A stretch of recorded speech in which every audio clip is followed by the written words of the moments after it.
Hello guys, welcome to our YouTube channel. इस video में हम लिटरेचर एंड सिनेमा की यूनिट 4 को डिस्कस करेंगे।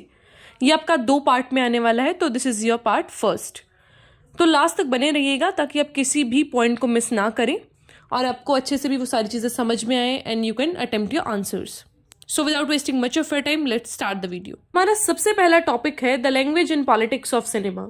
जो लिटरेचर होता है वो लैंग्वेज को यूज करता है एज द एक्सप्रेसिव रिसोर्स, लेकिन वहीं पे जो सिनेमा है वो बहुत सारे रिसोर्सेज को यूज करता है, जैसे कि dialogues, action, sound, costume etcetera. तो जो लॉरा मॉल्वे हैं वो अपने जो ऐसे हैं visual pleasure and narrative cinema, उसके अंदर सजेस्ट करते हैं कि जो सिनेमैटिक रियलिटी है ना वो एक्चुअल में रियलिटी नहीं होती but a representation of reality, कि हम किसी रियलिटी को रिप्रेजेंट कर रहे हैं बाय सम कॉम्प्लेक्स प्रोसेसेस जो कि हम डायलॉग्स, कॉस्ट्यूम, एक्शन, इन सारी चीज़ों का यूज़ करके उसे बनाते हैं। एंड सिनेमा का बहुत ही कॉम्प्लेक्स रिलेशन है रियलिटी के साथ, क्योंकि ये एक प्रोडक्ट है रियलिटी का, दैट इज नॉट रियलिटी। तो फिर एक जो क्रिटिक है हमारे लॉरा, ये बताते हैं कि जो सिनेमा है ना वो एक जेंडर्ड इंस्टीट्यूशन है। इसमें जो जेंडर है वो बहुत ही मेजर रोल प्ले करता है, इसलिए हमें जो सिनेमा है उसका स्टडी अगर हम एक जेंडर पर्सपेक्टिव से देखें तो कुछ और ही निकल के आएगा and we should study that. और यही जो हमारा मेन एजेंडा है इस यूनिट नंबर 4 के अंदर। जो लॉरा है उनके ऐसे का क्या फाउंडेशन है, तो उनका जो फाउंडेशन है वो फेमिनिज्म से लिया गया है। फेमिनिज्म क्या करता है, एनालाइज करता है and change the power dynamics of patriarchal society, कि जो पेट्रियार्कल सोसाइटी है, जो मेन डोमिनेटेड सोसाइटी है, वो कैसे सोचती है, वो पावर गेम कैसे खेलती है, उसका हमें तख्ता पलट करना है। तख्ता पलट नॉट इन द सेंस कि we should be anti men, बल्कि इक्वलिटी लेके आना है। मेन और वुमेन दोनों को इक्वल इंपॉर्टेंस देना है, दैट इज फेमिनिज्म। लेकिन ऑन द अदर हैंड अगर हम फीमेल को ज़्यादा इंपॉर्टेंस दे रहे हैं वो शूडो फेमिनिज्म हो जाएगा। ठीक है, तो हमें जो बैलेंस रखना है इक्वालिटी का between man and women. Then is जो फेमिनिस्ट रहते हैं they make women's voice and expression their primary concern, कि जो वुमेन का वॉइस है वो दबना नहीं चाहिए, उनके एक्सप्रेशंस को दबाया ना जाए। और जो फेमिनिज्म है it's not just about women कि भाई हाँ वुमेन को आगे रखो, it's about the equality as I already told you. और ना ही ये एंटी मैन होता है।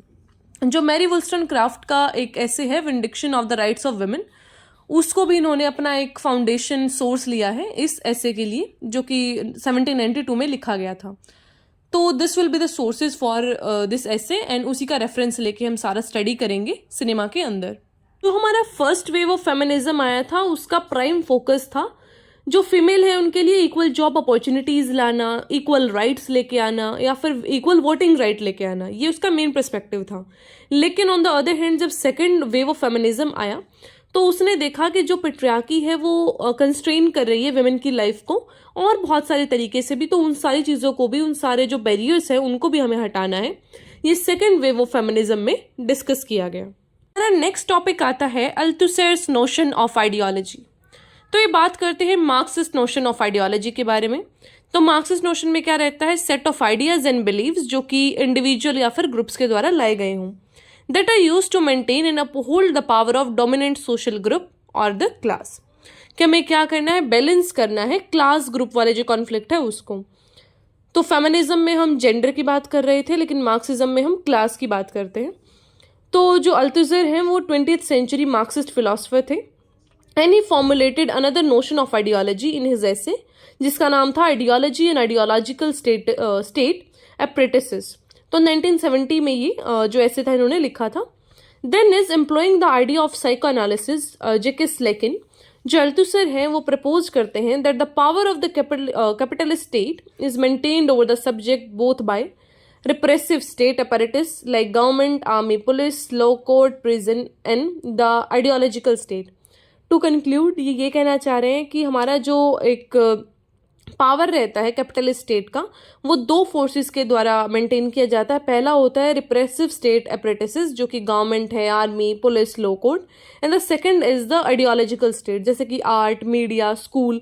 मतलब कैसे हमारा जो नोशन है वो फ्रेम किया जा रहा है, कैसे हमारी आइडियोलॉजी है जो वो फ्रेम की जा रही है, वो ये 2 स्कूल है जो वो डिसाइड करते हैं, या फिर 2 एपरेटिसेस है जो वो डिसाइड करते हैं कि how we will have a ideology over something.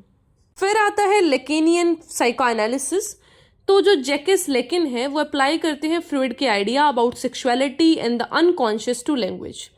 He claim that कि जो जेंडर आइडेंटिटी होता है ना उसका लैंग्वेज से ही फॉर्मेशन हो जाता है, कि हम कैसा लैंग्वेज रखते हैं, कि जैसा कि मैंने पहले वाली वीडियोस में भी एग्जांपल दिया था कि जैसा हम बच्चे को दिखाएंगे सिखाएंगे वो चीज़ें उसके दिमाग में बैठ जाती हैं। जो हमारा नर्सरी का बुक्स होता था ना, उसमें ऐसा अपोजिट वर्ड सिखाए जाते थे। तो अगली में दिल show a dark coloured women and beautiful में वो एक वाइट विमेन को दिखाते थे। तो बच्चे के दिमाग में तो अब यही बैठेगा ना कि this dark coloured people they are inferior, या फिर वो क्या है, दे आर पुअर या फिर ugly, and the white skinned are beautiful. तो वो वाला जो परसेप्शन है वो आपका कहाँ से आया? लैंग्वेज से, आपका एजुकेशन से। तो वही चीज़ें बता रहे हैं कि जो जेंडर आइडेंटिटी फॉर्मेशन है वो आपका लैंग्वेज से आता है कि भाई लड़कियाँ ऐसी होती हैं, लड़कियाँ शुड बी वीक, वो थोड़ी सी टिमिड रहेंगी, या फिर होता है ना कि थोड़ा सा इमोशनली वो वीक रहती हैं, जो मेल होता है वो इमोशनली स्ट्रोंग होता है। तो ये सारी जो चीज़ें हैं वो आपका एजुकेशन से भी मिलती हैं। तो लेकिन का वर्क है वो सिंबलाइज करता है position of wholeness and fulfilment, जो कि दोनों सेक्सेस एस्पायर करते हैं, मेल एंड फीमेल बोथ। जो लॉरा है वो बताती हैं Lacanian's idea to describe the male subject feels in the project on to the female subject so that he can sustain a fantasy of being unified and complete. तो वो क्या बता रही हैं कि जो एक लेक मेल को फील होता है और एक जो फीमेल को एज अ प्रोजेक्ट किया जाता है, उन सारी चीज़ों को कंप्लीट करने के लिए we should study the things कि क्या क्या हमारी सिनेमा है जो वो लैक कर रही है, and we should work on to that. अब बस इसकी समरी की बात कर लेते हैं कि हमने क्या क्या पढ़ा। आप स्क्रीनशॉट ले सकते हैं इन चीज़ों का, या फिर if you want I can provide you this notes over Telegram. तो आप टेलीग्राम चैनल पे ज्वाइन कर लीजिएगा, I share the PPT over there, आप वहाँ से इसको एक्सेस कर सकते हैं। तो समरी की बात करें तो जो लॉरा है वो बात करती है अपने ऐसे की, जो कि है visual pleasure and narrative cinema. Second point में है कि जो मेल कैरेक्टर है उसको पोजीशन किया गया है एज द एजेंट, जो फीमेल कैरेक्टर्स हैं उनको एज अ ऑब्जेक्ट दिखाया गया है। मेल गेज को बताया गया है dominant gaze, and women is considered as the object of desire of man. फिर जो अनकॉन्शियस पेट्रियार्कल सोसाइटी है वो बताई गई है। Then is how structured film form, कि कैसे पूरा एक स्ट्रक्चर रहता है फिल्म का, वो चीज़ें भी आपको डिस्क्राइब की गई है कि हमें किस तरीके का ऑथेंटिसिटी रखना चाहिए फिल्म मेकिंग में। जो पेट्रियार्कल सोसाइटी है वो दो फोर्सेस में डिवाइडेड है, एक है एक्टिव और दूसरा है पैसिव। जो एक्टिव है उसका मतलब होता है making look reserve for male subject, and the passive one is for the female subject. फिर बात आती है गेज की। तो जो नरेटिव सिनेमा है वो क्रिएट करता है गेज को एज पेट्रियार्कल वन, कि जो ये है ना गेज, वो एक प्लेजर जनरेट करता है according to this patriarchal ideology.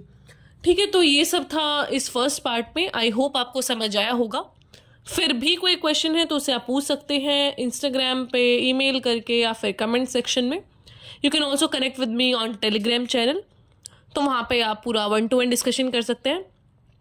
Okay, so I'll meet you in the next video. Till then, take care, stay happy, stay healthy, and don't forget to subscribe the channel, like the video, and share it with your friends.